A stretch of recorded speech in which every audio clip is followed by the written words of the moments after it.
और बीसीसीआई के एजाजी सेक्रेटरी जे शाह ने आज जम्मू का दौरा किया। उन्होंने जम्मू कश्मीर क्रिकेट एसोसिएशन के अहदेदारों के साथ मीटिंग की। मुलाकात 2 घंटे से ज्यादा जारी रही। जराये के मुताबिक जय शाह ने JKCA के कामकाज का जायजा लिया। मीटिंग के दौरान उन्होंने एसोसिएशन को मजीद मुतहरिक बनाने की जरूरत पर जोर दिया ताकि जम्मू कश्मीर के उभरते हुए क्रिकेटर्स कौमी और बैन अल-अक़वामी सतह पर अपना नाम रोशन करें।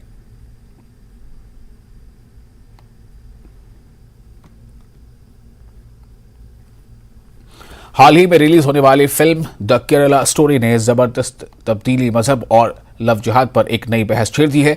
यह फिल्म केरल में होने वाले सच्चे वाकयात पर मबनी है। इसी जाविये से इसका कश्मीरी वादी से भी काफी ताल्लुक है। साल 1967 में श्रीनगर शहर में मुबैना लव जिहाद का पहला केस रिपोर्ट हुआ था, जिसके बाद कश्मीरी पंडित कम्युनिटी ने जबरदस्त एहतजाज किया था। पेश है जम्मू से समीर भट्ट की रिपोर्ट।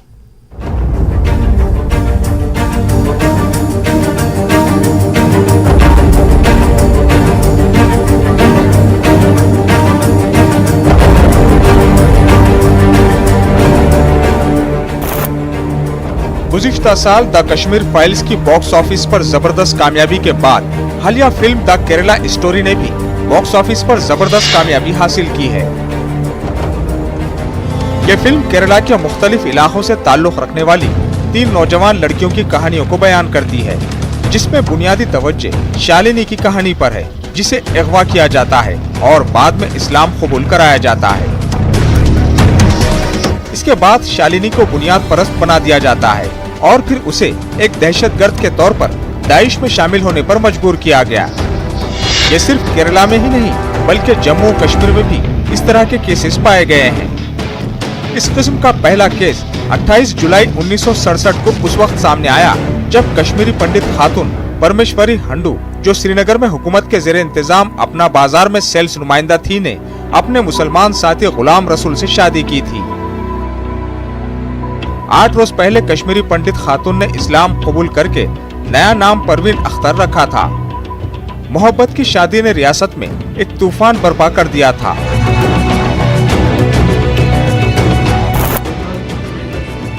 मारूफ कश्मीरी पंडित, मुसन्निफ और सामाजिक कारकुन आशीष कौल ने 1967 कश्मीर का परमेश्वरी आंदोलन के नाम से एक किताब लिखी है, जिसमें उन्होंने तमाम हक़ाइक़ बयान किए हैं जो कश्मीरी पंडितों की तरफ से परमेश्वरी के जबरदस्ती तब्दीली मजहब के खिलाफ शुरू किए गए उस एजिटेशन के दौरान हुए थे। आज जो ये पूरे हिंदुस्तान में लव जिहाद पे डिबेट छिड़ा हुआ है, तो मुझे लगता है ये सही समय है इसकी जड़ तक जाने का। हिंदुस्तान में पहला आधिकारिक रूप से लव जिहाद का किस्सा 1967 में कश्मीर घाटी में हुआ था, जबकि एक मासूम सी 16-17 साल की बच्ची घर से निकली जिसका नाम परमेश्वरी था और वो कभी घर लौट के वापस नहीं गई। और बाद में ऐसा सुनने में आया कि उसने एक मुस्लिम लड़के से शादी कर ली और पूरा तंत्र, पूरा एडमिनिस्ट्रेशन उस एजिटेशन को सैबोटाज करने में लग गया ताकि वो बेटी कभी घर वापस नहीं आए। और ऐसा ही हुआ। मुट्ठी भर कश्मीरी पंडितों ने उस वक्त, इतनी मिनिस्क्यूल माइनॉरिटी ने उस वक्त पोस्ट ब्रिटिश इंडिया में पहली बार इतनी एक मजबूत एजिटेशन की that brought entire Kashmir to a grinding halt.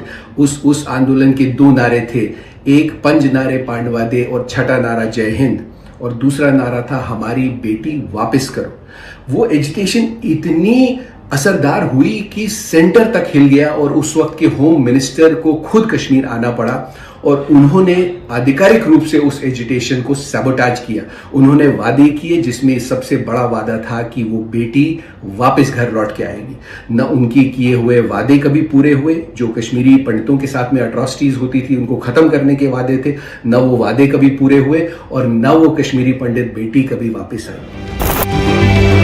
आशीष कौल के वालिद रतनलाल कौल ने साल 1967 में कश्मीरी पंडितों की तरफ से शुरू किए गए एहतजाज में हिस्सा लिया था। उन्होंने कहा कि मज़कूरा एहतजाज 25 दिन से ज्यादा जारी रहा, हत्ता कि मरकजी वजीर दाखिला को श्रीनगर का दौरा करना पड़ा था। उन्होंने कहा कि इसके बाद एजिटेशन को कुछ खुदगर्ज लोगों ने हाईजैक कर लिया, जिसके नतीजे में इसका खात्मा हुआ। लगता है कि ये पहला लव जिहाद जो कश्मीर में हुआ है, ये काफ़ी ना ऊंचाइयों पर चढ़ा था उस टाइम। और कश्मीरी पंडित पहली बार हम छोटे थे लेकिन इतनी यूनिटी में कभी नहीं इकट्ठे हुए थे, असेंबल हुए थे इसके खिलाफ। ये लव जिहाद जो था उस कश्मीर में पहला शायद लव जिहाद रहा होगा। वो फोर्सिबली उसको उठा के ले गए तो उस अपने घर से, और शायद लेने वाले से।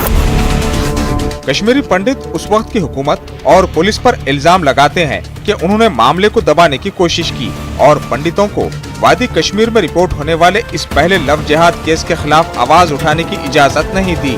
वो वादी कश्मीर में 90 की दहाई में पंडितों के माइग्रेशन से पहले और बाद में इस किस्म के वाक़यात की हौसला अफजाई के लिए भी हुकूमत पर इल्जाम लगाते हैं। यही वजह है कि अब वो हुकूमत से ऐसे वाक़यात की हौसला शिकनी के लिए कानून बनाने का मुतालिबा कर रहे हैं। फाइल्स की तरह द केरला स्टोरी ने भी इस देश के लोगों को झंझोड़ दिया है। जो वो एक झूठा सपना देखते थे, उस सपने से उनको हटाकर उन्हें सच्चाई का आईना दिखाया है। द केरला स्टोरी सिर्फ केरला की कहानी नहीं है।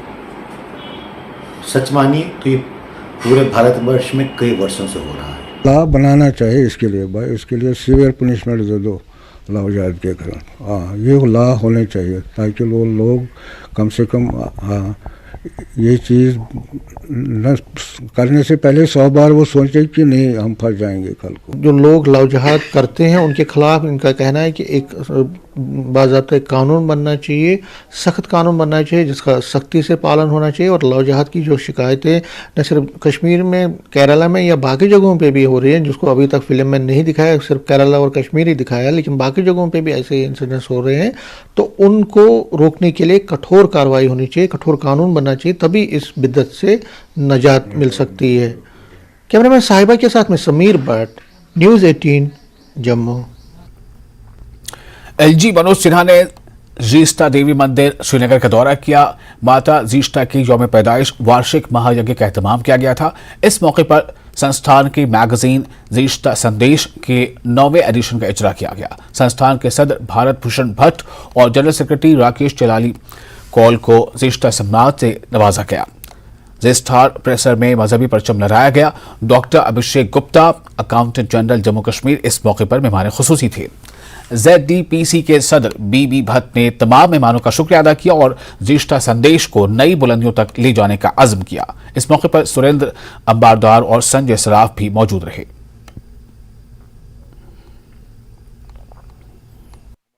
कार्यकर्ता है उनको सम्मानित किया जीस्ता सम्मान की देकर। एक हमारे अध्यक्ष भारत भूषण भट्ट जी और दूसरे हमारे जो महासचिव है श्री राकेश कौल जलाली जी। तो शाम के 6 बजे हवन का आरंभ हुआ कल 9 तारीख से और आज 12:30 बजे तक ये हवन चलता रहेगा। उसके बाद पूर्ण आहुति होगी जिसमें सारे जहां यहाँ के लोग आएंगे तो पूर्ण आहुति में वो भागीदार रहेंगे। उसके बाद प्रसाद वितरण होगा। ये हम हर साल इसी तरह से मनाते हैं। इस अवसर पर हम प्रभु से प्रार्थना करते हैं, माता से प्रार्थना करते हैं कि यहाँ पर जो वातावरण 1990 से पहले था वो फिर से आए। जैसे हम यहाँ पर भाईचारे से रहते थे ऐसा ही माहौल फिर से आए। एक दूसरे के उत्सवों में शरीक होकर हम सब यही कामना करते हैं माता से इस दिन। जो टूरिज्म है, जो टूरिस्ट है, उनको भी एक बहुत ही अच्छा मंदिर देखने को मिलता और इस जगह का भी एक प्रमोशन हो जाता। और ये ऐसी जगह है जो यहाँ पर आता है, माता सबका कल्याण करती है, सबका ध्यान रखती है। तो विश्व का भी ध्यान रखेगी माता हमारी, ये हमारे कश्मीर के लोगों का भी ध्यान रखेगी। यहाँ पर जब हम कश्मीर बोलते हैं, कश्मीर के लोगों का, उसमें हम ये नहीं बोलते हैं पंडित, उसमें हम पंडित नहीं बोलते हैं, हालांकि कश्मीर के पंडितों का कल्याण हो।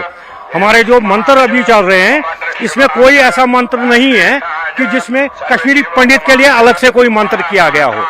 इसमें जगत कल्याण और इस पावन भूमि, जो हमारी ये पावन भूमि है कश्मीर की, इसके लिए जितना भी भगवान से मांग सकते हैं, माता से हम मांग सकते हैं, उसी का उच्चारण यहाँ पर हो रहा है।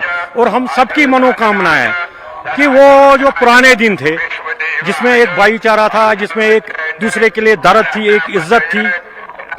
कुछ लोगों की वजह से शायद माहौल खराब हो गया।